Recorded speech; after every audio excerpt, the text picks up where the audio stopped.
नमस्कार, मैं आशुतोष आपका बहुत बहुत स्वागत करता हूं वीडीएस लाइव के इस न्यूज़ वीडियो में।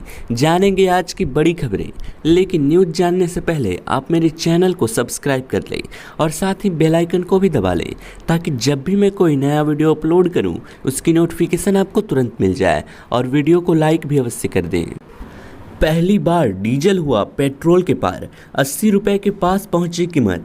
डीजल के दाम में बुधवार को लगातार 18वें दिन बढ़ोतरी का सिलसिला जारी रहा। हालांकि 17 दिन की लगातार बढ़ोतरी के बाद आज पेट्रोल के दाम नहीं बढ़े हैं। बुधवार को डीजल के दामों में 48 पैसे की बढ़ोतरी हुई। अब दिल्ली में 1 लीटर डीजल की कीमत 79 रुपया 88 पैसा प्रति लीटर हो गई है। इस बढ़ोतरी के साथ ही देश के इतिहास में पहली बार डीजल पेट्रोल से महंगा हो गया है। गौरतलब है कि डीजल अब भी कई शहरों में पेट्रोल से सस्ता है। दिल्ली से सटे नोएडा में यह काफ़ी सस्ता है। नोएडा में डीजल 72 रुपये 3 पैसे प्रति लीटर है। मुंबई में डीजल 78 रुपये 22 पैसे हैं।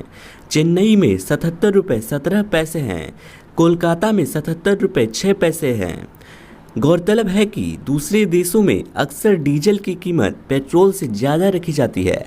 इसकी वजह यह है कि इसकी उत्पादन लागत पेट्रोल के मुकाबले थोड़ा ज़्यादा ही होती है। भारत में कोरोना केस 4.5 लाख पार, सिर्फ 4 दिन में सामने आए 60,000 नए केस। देश में कोरोना मरीजों का आंकड़ा दिन पर दिन बढ़ता ही जा रहा है।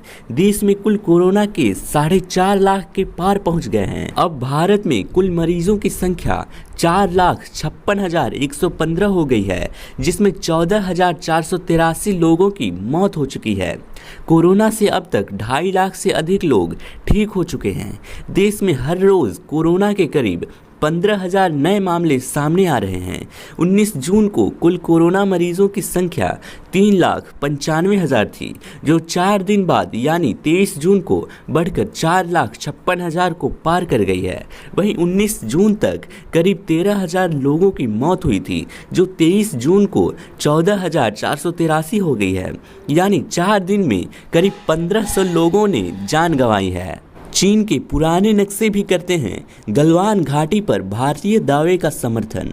भारतीय सैनिकों पर 15 जून को घात लगाकर किए गए हमले के बाद चीन सरकार और चीनी मिलिट्री लीडरशिप ने तत्काल बयान जारी कर बीजिंग के उन दावों पर जोर दिया जिनमें वो पूरे गलवान घाटी क्षेत्र को अपना बताता है। चीन के विदेश मंत्रालय और PLA की पश्चिमी कमान की ओर से दिए गए अलग अलग बयानों से पता चलता है कि चीन की कोशिश LAC के पास गलवान और श्योक नदियों के संगम वाले पूरे क्षेत्र पर कब्जे में थी।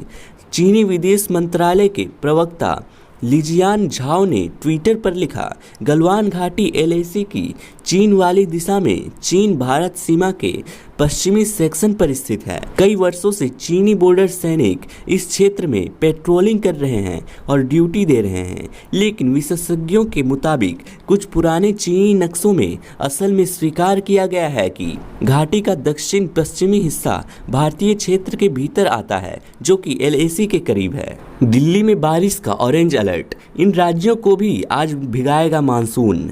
दिल्ली में अगले 24 घंटे में मानसून दस्तक दे सकता है। भारतीय मौसम विभाग ने कहा कि राष्ट्रीय राजधानी दिल्ली, उत्तर प्रदेश, पंजाब और हरियाणा में अगले 24 घंटे में मानसून दस्तक देने की उम्मीद में है। मंगलवार को उत्तर भारत के कुछ इलाकों में हुई बारिश के कारण तापमान में गिरावट देखने को मिली। IMD के मुताबिक दिल्ली के कुछ इलाकों में बुधवार और गुरुवार को बारिश होने की संभावना है। मौसम विभाग ने कहा, मानसून के आगे बढ़ने की अनुकूल परिस्थितियां बनी हुई है और आने वाले 24 घंटे में उत्तर प्रदेश के बाकी बचे इलाकों, पश्चिमी हिमालय क्षेत्र, हरियाणा, चंडीगढ़, दिल्ली, पंजाब के अधिकतर हिस्सों, राजस्थान के कुछ हिस्सों में मानसून के पहुंचने की संभावना है। बाघजान तेल कुएं में लगी आग, तिनसुकिया के बाघजान स्थित तेल कुएं में लगी आग को बुझाने के लिए लगातार प्रयास जारी है। इन चुनौतियों को ध्यान में रखते हुए भारतीय सेना ने गत 24 जून को बाघजान ऑयल क्षेत्र के कुआं नंबर 5 में लगी आग परिसर में एक कंपोजिट ब्रिज का निर्माण पूरा किया। ज्ञात हो कि 14 जून को नागरिक प्रशासन के माध्यम से ऑयल इंडिया लिमिटेड के कंपोजिट ब्रिज निर्माण के लिए भारतीय सेना की सहायता की मांग की थी।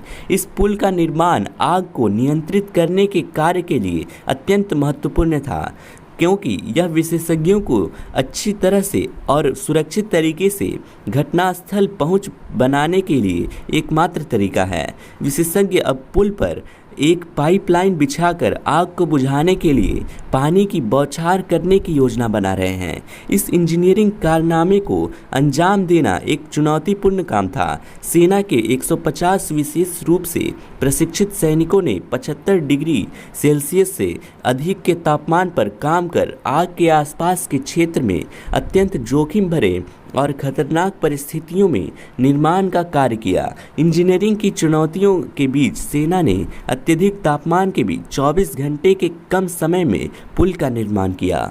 इंदौर में कुल कोरोना मरीजों की संख्या 4,461 हो गई। वहीं इसी शहर में कोरोना से मरने वालों की संख्या 207 हो गई है। जिला प्रशासन हर संभव प्रयास के बाद भी यहां मरीजों की संख्या लगातार बढ़ रही है। बिहार में कोरोना संक्रमितों की संख्या 8,000 के पार, अब तक 54 मौतें। बिहार में कोरोना संक्रमितों की संख्या 8,000 को पार कर चुकी है। राज्य में मंगलवार को 157 लोगों के कोरोना संक्रमित होने की पुष्टि हुई, जिससे राज्य में खतरनाक वायरस की चपेट में आए लोगों की संख्या बढ़कर 8,050 तक जा पहुंची। बिहार स्वास्थ्य विभाग के सचिव लोकेश कुमार सिंह ने बताया कि अब तक कुल 6,027 संक्रमित मरीज पूर्ण स्वस्थ होकर अपने घर वापस लौट चुके हैं। इस समय 1,892 ही सक्रिय मामले हैं। उन्होंने बताया कि अब तक कुल 1,69,401 नमूनों की जांच की जा चुकी है। सोमवार को 5,925 नमूने की जांच की गई थी। जांच की क्षमता लगातार बढ़ाई जा रही है। निर्माण मजदूरों के वापस लौटने पर 1,500 रुपये किराया वित्तीय मदद के तौर पर मुहैया कराएगी हरियाणा सरकार। हरियाणा के उप मुख्यमंत्री दुष्यंत चौटाला ने कहा कि उनकी सरकार ऐसे मजदूरों को वापस लौटने पर वित्तीय सहायता मुहैया कराएगी जो पंजीकृत निर्माण स्थल पर काम करते थे और लॉकडाउन के चलते अपने घर चले गए हैं। देश में कोरोना संकट के बीच भारत चीन सीमा पर गतिरोध सुलझाने की दिशा में कुछ सफलता मिलती नजर आ रही है। इस बीच रक्षा मंत्री राजनाथ सिंह के रूस दौरे का आज दूसरा दिन है। वहीं भारत में कोरोना की स्थिति की बात करें तो देश में संक्रमितों की संख्या अब 4,40,215 हो चुकी है। वहीं एक्टिव मरीजों की संख्या 1,78,014 है। दूसरी ओर 2,48,189 मरीज ठीक हुए हैं, जबकि कोरोना से मरने वालों की संख्या अब 14,011 हो गई है। 7 सूत्री मांगों को पूरा नहीं करने से नाराज नियोजित शिक्षक चुनाव में एनडीए उम्मीदवार का करेंगे विरोध। दरभंगा जिले में नीतीश कुमार से नाराज नियोजित शिक्षक एमएलसी चुनाव में एनडीए प्रत्याशी के खिलाफ वोट डालने का ऐलान किया है। पूर्ण वेतनमान, राज्यकर्मी का दर्जा, सेवा शर्त आदि 7 सूत्री मांगों को पूरा नहीं करने से नाराज बिहार पंचायत नगर प्रारंभिक शिक्षक संघ की बेंता के एक होटल में हुई प्रमंडलीय बैठक में सर्वसहमति से यह निर्णय लिया गया। मधुबनी के जिलाध्यक्ष देवेंद्र यादव की अध्यक्षता में हुई बैठक का संचालन जिलाध्यक्ष मोहम्मद रफीउद्दीन ने किया। बैठक में भाग लेने पहुंचे प्रदेश अध्यक्ष आनंद कौशल सिंह ने कहा कि सरकार ने 7 सूत्री मांगों को पूरा नहीं करके नियोजित शिक्षकों का अहित किया है। पहली बार डीजल हुआ पेट्रोल के पार, 80 रुपए के पास पहुंची कीमत। डीजल के दाम में बुधवार को लगातार 18वें दिन बढ़ोतरी का सिलसिला जारी रहा। हालांकि 17 दिन की लगातार बढ़ोतरी के बाद आज पेट्रोल के दाम नहीं बढ़े हैं। बुधवार को डीजल के दामों में 48 पैसे की बढ़ोतरी हुई। अब दिल्ली में 1 लीटर डीजल की कीमत ₹79.88 प्रति लीटर हो गई है। इस बढ़ोतरी के साथ ही देश के इतिहास में पहली बार डीजल पेट्रोल से महंगा हो गया है। गौरतलब है कि डीजल अब भी कई शहरों में पेट्रोल से सस्ता है। दिल्ली से सटे नोएडा में यह काफ़ी सस्ता है। नोएडा में डीजल ₹72.03 प्रति लीटर है। मुंबई में डीजल ₹78.22 हैं। चेन्नई में ₹77.17 हैं।